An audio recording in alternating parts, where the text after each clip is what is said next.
The CEO of Chipotle is gone. But Brian Niccol, the guy who said, hey, if you want a little bit more meat, just do this. He didn't get fired. No, that's right. He got a new job. Starting in September, Brian Niccol will now be the CEO of Starbucks. And Wall Street loves this news. Just take a look at the stock.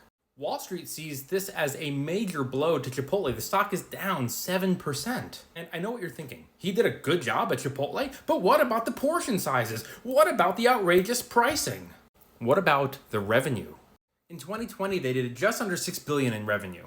In 2021, they did $7.5 billion.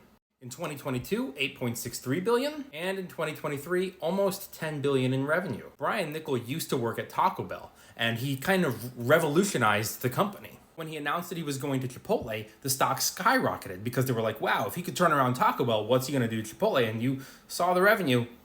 He did his job. So Chipotle's loss becomes Starbucks' gain. Take a look. Chipotle is getting hammered today. Starbucks is up 22% on this news. $16 in a day. So Chipotle is down because it creates uncertainty. Who's going to take over?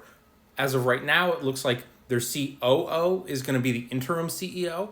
Maybe he'll stay on, maybe he won't, maybe they'll bring in someone new. Who's it going to be? Are they going to have a good track record, a bad track record? What's their plan and their vision? Scott Boatright is the COO, but he has officially been named the interim CEO. So he's going to be taken over in the meantime. And he's done some cool things at Chipotle, like the integration of new technology into restaurants. And even though Chipotle stock dumped this morning, it was all the way down to 48. It is currently sitting around $52 per share, so it's come back up. It's definitely exciting news for Starbucks, but it could also be really exciting news for Chipotle. Let me know in the comments below if you think Chipotle is going to make any big groundbreaking changes now that they have a new interim CEO or not. And don't forget, smash that follow. All right, see you later.